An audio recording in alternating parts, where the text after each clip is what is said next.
everyone, and welcome to a new initiative that we're starting here at EHN. It's called Talking It Through with Team EHN. And it's basically a time when we get to sit down with our experts to talk about a variety of issues that could help enhance your well-being. And we're going to start off with one of our experts here at the Veterans One Stop Center. We're with Jonathan Bohannon. By the way, I'm Noreen Jaramillo, Director of Communications here. And thank you for spending the next few minutes with us. Jonathan, September is Suicide Prevention Month. So we want to address that issue with you. So why is an awareness month and this type of awareness important, not only throughout the month, but throughout the year? Yeah, it's definitely very important in September and throughout the year. It's a time where individuals can really get out and get the help they need. The stigma to receiving care, especially with suicidal ideations, it can be overwhelming at times to really go out there and get that help. Okay, so this is a good time for everyone, if you hadn't done so already, to maybe start those conversations.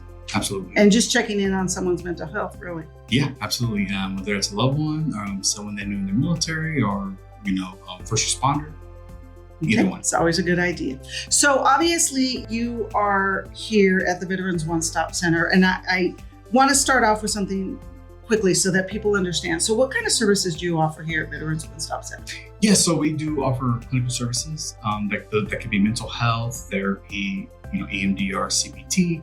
We also do peer support groups, and our one-on-ones peer support.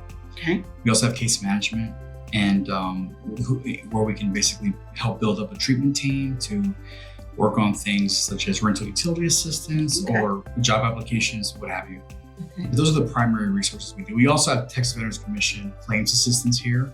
So obviously Veterans One Stop, you help our military community. We're talking about veterans, active duty, and their families, correct? That is correct. Okay, so let's tailor our message to suicide prevention for our military community and first responders. It doesn't discriminate, right? Suicide, obviously it's a concern for everyone, but including our military community and first responders. Yeah, absolutely. Especially when it comes to the mental health challenges such as PTSD, depression, anxiety, but also going into the transition challenges. A lot of times that's kind of unique to that population. Whether you're leaving the military and you're now you have to become a civilian again, or whether you're leaving the law enforcement or firefighter, that group of individuals can see a lot of trauma. Okay, and that's something that we wanted to talk about. Military community, first responders, they have to deal with a lot that your average person like myself does not know. We're talking physically, emotionally, with behavioral challenges, trauma and you talked about that, transition. What are some of the other situations that they may experience that maybe your average person won't? Well, really, it comes down to guilt. Sometimes they may have witnessed, whether in the military battle buddies or, fellow law enforcement or firefighters, they could have witnessed death. They could have witnessed traumatic events, car accidents, the scenes, the aftermaths. Mm-hmm. And so they're out there in the streets, handling all that stuff, and so while the general public is minding their own business and doing their day-to-day stuff. So, it can't go it can't go unseen that, our individuals within our community who served our community, they could be suffering in silence. Okay. And you had talked about, and I hope it's okay with you, but you and I had a conversation off camera. Obviously, you had a couple of tours, correct? Yes. And when you came back, you suffered from PTSD. Yes. Correct? Mm-hmm. And I had a conversation with another veteran with another project that we were doing, and you talked about being on patrol, and it's not something that you just shut off. That this one individual that we were talking about, he noticed that he would be up at 2:00 in the morning, looking out the window of his apartment. Is that something that is not all that uncommon? Yeah. Well, you have to be on high alert while you're in the military or, on the streets. As law enforcement. So, you're always on guard. You're always, whether you're patrolling the house, patrolling the neighborhood, or the general community, you're looking for threats.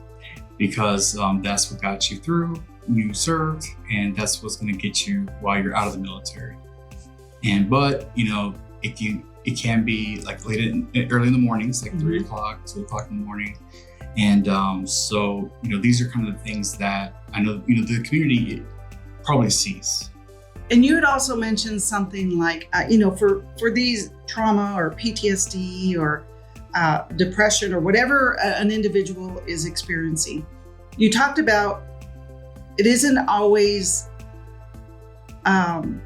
medication that helps. It's the therapy that goes along with it.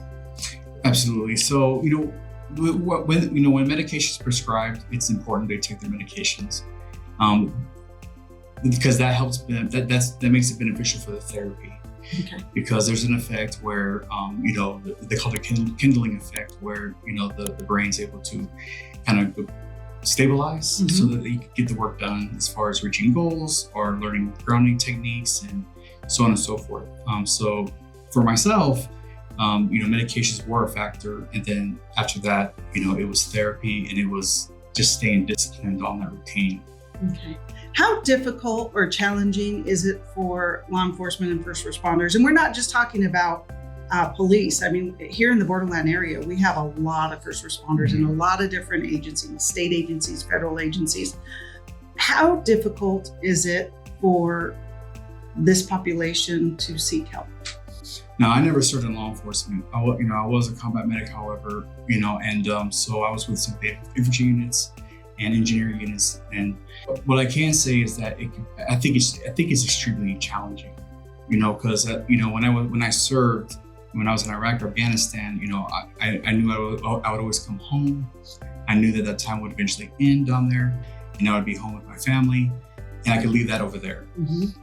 So I can only imagine how difficult it could be to, be law enforcement or be a firefighter or EMS services, and go home in the same neighborhood where there might have been a scene or there might have been some event.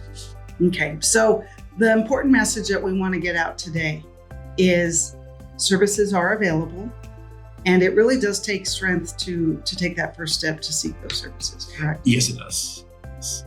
And so I wanted to kind of go over absolutely how to help someone. Okay. And I'm going to try to be as brief as possible. But supporting a loved one experiencing suicidal thoughts, it's incredibly challenging. Okay. Because you have so many thoughts racing through your head, so many doubts. But number one, you got to open up the conversation. Be direct. It's important to ask how they're feeling. You may ask, I've noticed you've been feeling down lately. And then number two, you want to go and you want to validate their feelings, and then offer support by basically reassuring them that they're not alone. And then you want to encourage professional help. And so you can gently suggest they start talking to mental health professionals and so on and so forth. And creating a safety plan, this is a big one. Mainly, a lot of times this falls in the hands of the providers, but it could also fall in the hands of a neighbor, to help the individual learn their triggers so that the way they can maneuver around them. And most importantly, I think, is stay connected. Stay in touch with that individual and just check on them ever so often. Okay. Do you have any advice or tips on what not to say to an individual who may be struggling with their emotions? Yeah, you definitely don't want to use dismissive comments, like get over it, things of that nature. And you don't want to judge them as well. No judgmental remarks, and definitely don't make it about you. This is the individual that needs to seek help. He needs to be in an approach with empathy and care. Okay. And do not keep secrets. There's a lot of individuals out there, they've had it disclosed to them at one point or another, that somebody was feeling a certain way and kept it a secret, thinking that it was the best thing for them and the loved one. And unfortunately, they may have never gotten the help they needed. Okay, so that's a good opportunity for us to transition to some of the services we provide at Emergence Health Network. So we offer our 24-hour crisis services, which includes a 24-hour crisis hotline.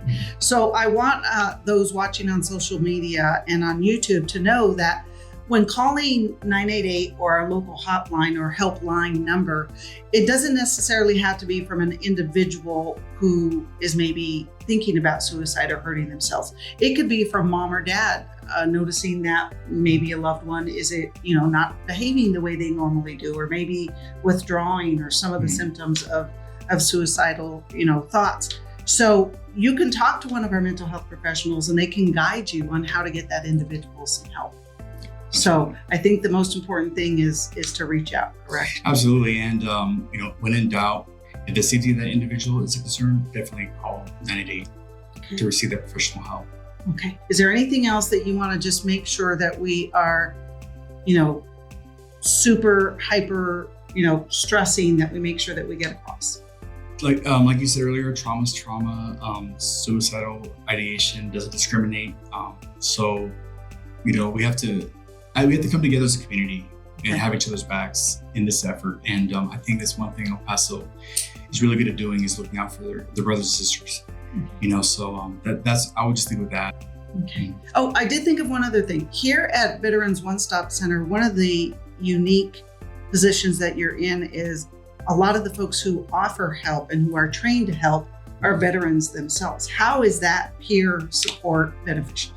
It's very beneficial, especially when establishing a therapeutic alliance. When it comes to terminology that we may use in the military and in law enforcement, there's a certain lingo that's used, and sometimes it's best when you can connect off the bat with that language and not have to relearn it or reteach it, and that all that could come in the way of establishing rapport. Okay. So I'm very happy about how the staff here has so much military experience. Okay, which comes in helpful in El Paso, which is a huge military community. Okay, Jonathan, thank you very much. All the information about the Veterans One Stop Center is on our website at emergencehealthnetwork.org. And again, it is Suicide Prevention Month, but this is important not only through the month of September, but throughout the year. And we are here 24/7 with our crisis services. So that number, 915-779-1800, or you could simply dial 988. Thank you, and we'll see you the next time we meet for Talking It Through with Team EHN.